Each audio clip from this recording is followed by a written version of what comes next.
यह साल था 1994। ब्रिटेन के एक लेखक रॉय मैक्सम को लंदन की एक दुकान में किताब मिली। किताब का नाम था rambles and recollections of an Indian official. किताब लिखी थी मेजर जनरल W.H. स्लीमन ने और यह किताब करीब करीब 100 साल पहले लिखी गई थी। इस किताब के chapter transit duties in India को पढ़ते हुए रॉय के पैरों के तले जमीन खिसक गई। इस चैप्टर के मामूली से फुटनोट में जिक्र था भारतीय इतिहास के सबसे बड़े, सबसे खूंखार और सबसे दर्दनाक रहस्य का। एक ऐसी दीवार जो हजारों मील लंबी थी, लेकिन वो अचानक ही नक्शे से गायब हो गई और किसी को उस बारे में पता भी नहीं था। रॉय, जो खुद 5 बार भारत की यात्रा कर चुके थे, वो इस दीवार की कहानी को पढ़कर दंग रह गए।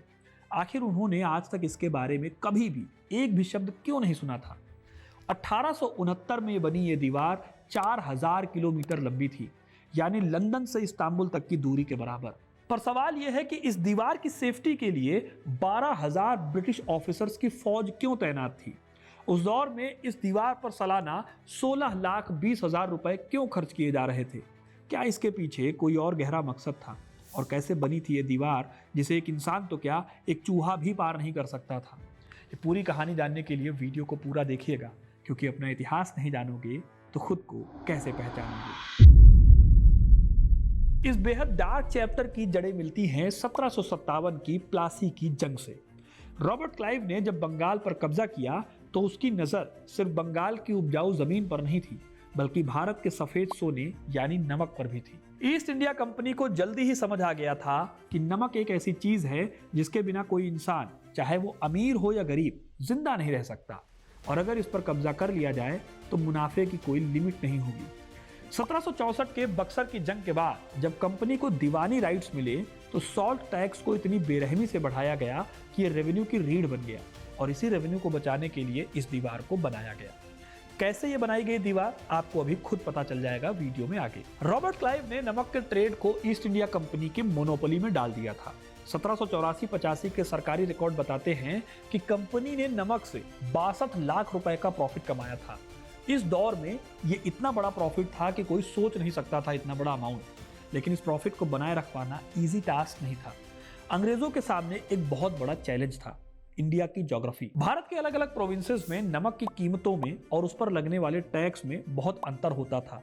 बंगाल प्रेसिडेंसी में टैक्स सबसे ज्यादा था, जबकि राजस्थान की झीलों और साउथ इंडिया के समुद्री तटों पर मिलने वाला नमक सस्ता था। ब्रिटिश ऑफिसर्स को यह डर था कि अगर सस्ता नमक बंगाल के बाजार में पहुंच गया तो उनका करोड़ों का रेवेन्यू डूब जाएगा। इसी डर और लालच ने इनलैंड कस्टम लाइंस को जन्म दिया। शुरू में ये केवल कुछ गिने चुने नाके और चौकियां होती थी, लेकिन धीरे धीरे इसने एक बहुत ही बड़े एडमिनिस्ट्रेटिव राक्षस का रूप ले लिया। 1834 में जब G.H. स्मिथ ने इस लाइन को नॉर्थ वेस्ट तक पहुंचाया तो ये महज एक टैक्स बैरियर नहीं रहा, बल्कि भारत के भूगोल को चीरने वाली एक खाई बन गया। क्या आपने कभी सोचा है कि एक पूरी सभ्यता को सिर्फ एक टैक्स वसूलने के लिए 4000 किलोमीटर तक की दूरी तक कैसे घेरा जा सकता है? अंग्रेजों ने यह काम किया क्योंकि उनको मुनाफे के नुकसान का डर था। 1869 आते आते ये लाइन हिमालय के फुटहिल्स से शुरू होकर मद्रास प्रेसिडेंसी के बॉर्डर तक पहुंच चुकी थी। ये इतनी बड़ी दीवार थी कि यहाँ दिन रात पहरा देना अंग्रेजों के लिए भी सिरदर्द बन गया। इसके पीछे एक और बड़ी वजह थी।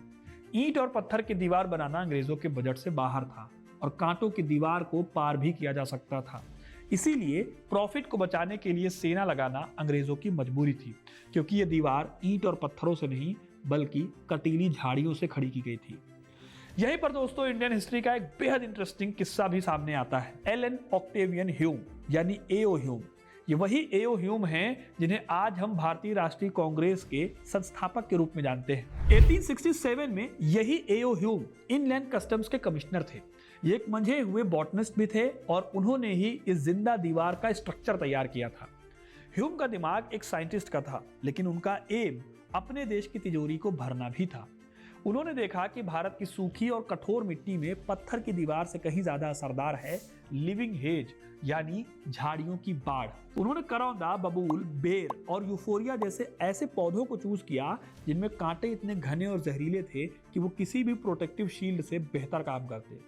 ह्यूम के इंस्ट्रक्शंस पर ही हजारों मील तक गहरी खाइयां खोदी गई, उपजाऊ मिट्टी भरी गई और लाखों बीज बोए गए। 1870 आते आते करीब ऐसी झाड़ियां तैयार थीं जो 8 से 12 फुट ऊंची थी। ह्यूम ने बड़े गर्व से लिखा था, ये दीवार इतनी अभेद है कि इंसान तो क्या, एक चूहा भी इसे पार नहीं कर सकता। दोस्तों सच कहूं तो ये कॉलोनियल इंजीनियरिंग का एक ऐसा भयावह सैंपल था जो जितना इफेक्टिव था उतना ही शर्मनाक भी था। लेकिन कहानी अभी भी बाकी है। सिर्फ दीवार का स्ट्रक्चर नहीं, बल्कि इस दीवार के पीछे की साइकोलॉजी और भी गहरी और डरावनी थी। 4000 किलोमीटर की इस पूरी लाइन पर 14,000 से ज्यादा की आर्मी तैनात थी। द गार्जियन की पत्रकार मेडलिन बंटिंग इसे ग्रोटेस्क्यू यानी विकृत उपलब्धि मानती है। कहा जाता है कि इस लाइन पर ज्यादातर कर्मचारी मुसलमान थे। इंटरेस्टिंग बात यह है कि अंग्रेजों ने यहाँ पर भी अपनी डिवाइड एंड रूल की पॉलिसी नहीं छोड़ी। उन्होंने जानबूझकर इन सिपाहियों को उनके होम स्टेट से सैकड़ों मील दूर तैनात किया था। इसके पीछे की सोच ये थी कि लोकल लैंग्वेज और कल्चर से अनजान होने की वजह से ये सिपाही लोकल लोगों के लिए कोई हमदर्दी नहीं रखेंगे और तस्करी रोकने में ज्यादा ब्रूटल या क्रूअल होंगे। इस तरह दीवार सिर्फ एक कांटों का हेज नहीं था, बल्कि ये लोगों के भरोसे को हिलाने वाला एक साइकोलॉजिकल बॉर्डर भी था। अंग्रेज जानते थे कि अगर नमक पर उनका कंट्रोल है तो वो पूरे इंडियन ट्रेड को अपनी मुट्ठी में रख सकते हैं। ये दीवार सिर्फ ट्रेड नहीं रोक रही थी, बल्कि एक पूरी सोसाइटी को कंट्रोल करने का औजार भी बन चुकी थी। देसी रियासतों को मजबूर किया गया कि वो अपने नमक के सोर्सेस को, जहां नमक बनाया जा रहा था, उसे या तो बंद कर दें या अंग्रेजों को लीज पर दे दें। हर 5 से 6 मील पर गश्त लगाने वाले सिपाहियों के लिए छोटी छोटी झोपड़ियां और चौकियां बनाई गई थी। इन लोगों की लाइफ भी किसी कैद से कम नहीं थी। ये लोग सिर्फ 5 रुपए महीने के लिए 12-12 घंटे की शिफ्ट में कड़ाके की धूप और भारी बारिश में गश्त लगाते थे। इन सभी सिपाहियों का एकमात्र मकसद था नमक की तस्करी को हर हाल में रोकना। अगर कोई गरीब किसान या मजदूर अपने परिवार के लिए मुट्ठी भर नमक छिपा कर ले जाता या पकड़ा जाता तो उसे सरेआम कोड़ों से पीटा जाता या इतना बड़ा जुर्माना लगाया जाता कि उसकी कई पुश्तें कर्जे में डूब जाती। अगर आपने मुंशी प्रेमचंद की कहानी नमक का दरोगा पढ़ी है तो वो इसी दौर के भ्रष्टाचार और गरीबों की बेबसी का एक कड़वा आईना है। अंग्रेजों के इस कानून ने करोड़ों ईमानदार लोगों को रातों रात अपनी ही जमीन पर क्रिमिनल बना दिया था। इस सिस्टम का सबसे डार्क हिस्सा था इंडियंस की हेल्थ। आज की मेडिकल साइंस हमें बताती है कि नमक केवल टेस्ट के लिए जरूरी नहीं है, बल्कि बॉडी में सोडियम और आयोडीन भी एक बैलेंस में जरूरी है। अब ध्यान से सुनिएगा। इस एक दीवार के चलते 1870 के ब्रिटिश रिकॉर्ड्स बताते हैं कि बंगाल में नमक का कंजम्पशन 7.5 किलो से घटकर 3.6 किलो तक पर पर्सन तक पहुंच गया था। इसका मतलब था कि आधा बंगाल कुपोषण और नमक की कमी से होने वाली बीमारियों की चपेट में था। रॉय मॉक्सन की किताब बताती है कि 1873 से 78 के काल के दौरान जो 65 लाख मौतें हुई, उनमें नमक की भारी कमी ने सिचुएशन को और क्रिटिकल बना दिया। नमक की कमी से लोगों में जो इम्यूनिटी थी वो खत्म हो चुकी थी। इससे नॉर्मल बीमारियां भी उनके लिए जानलेवा बन गई। अब क्या आप इसे एक एडमिनिस्ट्रेटिव चूक कहोगे या एक सोची समझी कॉलोनियल मर्डर की साजिश कहोगे? हिस्टोरियन जॉन स्ट्रेची ने खुद एक्सेप्ट किया था कि यह सिस्टम मॉन्स्ट्रस यानी राक्षसी था। उन्होंने लिखा था कि दुनिया के किसी भी सभ्य इतिहास में ऐसी मिसाल नहीं मिलती जहां एक सरकार अपनी प्रजा को एक बुनियादी आइटम से मरहूम करने के लिए हजारों मील लंबी कांटेदार दीवार खड़ी कर दे। आपको दोस्तों यकीन नहीं होगा, लेकिन उस टाइम भारत में नमक की कीमतें ब्रिटेन के मुकाबले 20 गुना तक ज्यादा थी। एक एवरेज इंडियन लेबर को अपनी 2 महीने की पूरी गाढ़ी कमाई सिर्फ 1 मन यानी करीब 30 किलो नमक खरीदने के लिए खर्च करनी पड़ती थी। जरा सोचिए, क्या आज का कोई समाज इमेजिन कर सकता है कि उसे अपनी 2 महीने की सैलरी सिर्फ नमक के लिए देनी पड़ जाए? इस इकोनॉमिक ड्रेन ने इंडियंस के मन में उस गुस्से को जन्म दिया जिसने आगे चलकर ब्रिटिश साम्राज्य की नींव को हिलाने का भी काम किया। एक ऐसी घटना हुई जिसने इस लाइन को खत्म भी कर दिया। 1879 में इस लाइन को हटाने का या खत्म करने का आदेश दिया गया। ये एक अचानक लिया गया फैसला था, लेकिन यह काम कोई इंसानियत के लिए या भारतीयों पर एहसान करने के लिए नहीं किया गया था, बल्कि इस टाइम तक आते आते अंग्रेजों ने इंडिया में रेलवे का एक बड़ा नेटवर्क खड़ा कर लिया था और नमक के मेन सेंटर्स पर सीधे कब्जा भी कर लिया था। अब कांटेदार झाड़ियों की जरूरत अंग्रेजों को थी नहीं, क्योंकि यह पूरा सप्लाई चेन ही उनकी कैद में था। अब दीवार तो कागजों से हट गई, लेकिन नमक का कानून और भी स्ट्रिक्ट हो गया। 1882 में इंडिया सॉल्ट एक्ट आया। यह एक ऐसा कानून था जिसके तहत नमक के प्रोडक्शन और सेल पर पूरी तरह से ब्रिटिश एम्पायर की मोनोपोली हो गई। इस कानून के तहत भारतीय नागरिकों को अपना नमक बनाने या इकट्ठा करने से रोक दिया गया और जो नमक वो खा रहे थे उस पर अच्छा खासा टैक्स लगा दिया गया। अब दोस्तों, यही वो कानून भी था जिसने 1930 में महात्मा गांधी को दांडी मार्च की राह दिखाई। जब साबरमती से निकलकर गांधी जी ने दांडी के तट पर एक मुट्ठी नमक उठाकर कानून को तोड़ा, तो वो सिर्फ एक सिंबॉलिक विरोध नहीं था, वो उस लंबी कांटेदार हेज उस सदियों पुराने अपमान और उन लाखों लोगों का हिसाब था जो उस दीवार के साए में दबकर हुई थी। गांधी जी ने इसे ह्यूमैनिटीज मोस्ट इनह्यूमन टैक्स कहा था। लेकिन सबसे बड़ा सवाल यह है कि 1879 के बाद यह इतना बड़ा स्ट्रक्चर, करीब 4000 किलोमीटर का स्ट्रक्चर, इतिहास के पन्नों से इतनी जल्दी गायब कैसे हो गया। 1990 के दशक तक भारतीय और ब्रिटिश इतिहासकारों को भी इसके रियल एक्सपेंशन का पता नहीं था।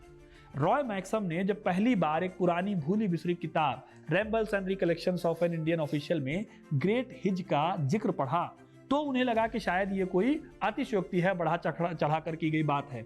लेकिन जब उन्होंने पुराने आर्काइव्स खंगाले, धूल भरे नक्शों की स्टडी की और उत्तर प्रदेश की तपती धूप में गांवों की खाक छानी, तब जाकर वो जीता जाता इतिहास उनके सामने आया। 1998 में इटावा के दूर दराज गांव में उन्हें करौंदों की वो वही झाड़ियां मिली जो कभी ह्यूम की दीवार का हिस्सा थी। लोकल लोग इस झाड़ को पुरानी बाड़ कहते थे, पर उन्हें पता नहीं था कि ये कभी देश को काटने वाली एक लकीर थी। आज के इस दौर में जब पूरी दुनिया में बॉर्डर्स पर फिर से दीवारें खड़ी करने की बहस चलती है, तब ग्रेट हेज ऑफ इंडिया हमें कड़वा सबक सिखाती है। दीवारें सिर्फ जमीन को दो हिस्सों में नहीं बांटती, वो इंसानों की सेहत, उनकी इकोनॉमी और उनकी सोल को भी जख्मी करती है। लेकिन इसके बावजूद ऐसा नहीं है कि इस दीवार को कभी पार करने की कोशिश नहीं हुई। ब्रिटिश सरकार के दौरान नमक की तस्करी के आंकड़े इस कहानी को और भी हिंसक बना देते हैं। 1877-78 के अकेले एक साल में करीब 6077 लोगों को नमक की तस्करी के लिए जेल भेजा गया। कई बार तो गांव के गांव अंग्रेजों की इस लाइन के खिलाफ खड़े हो जाते थे। 1877 की एक मुठभेड़ में 112 नमक तस्करों ने हथियारों के साथ कस्टम अधिकारियों पर हमला कर दिया था। ये कोई ऑर्गेनाइज क्राइम नहीं था, ये भूख और अस्तित्व की जंग थी। लोग मरना पसंद कर रहे थे क्योंकि बिना नमक के उनका शरीर वैसे ही घुट घुट कर खत्म हो रहा था। इस दीवार ने पूरे भारत को एक ऐसे इनविजिबल प्रिजन में तब्दील कर दिया था जहां हर भारतीय अपनी ही रसोई में एक पॉसिबल क्रिमिनल था। आज जब हम पीछे मुड़कर देखते हैं तो रॉय मैक्सम की किताब the great hedge of India केवल एक रिसर्च नहीं बल्कि एक लॉस्ट मेमोरी का पुनर्जन्म लगती है।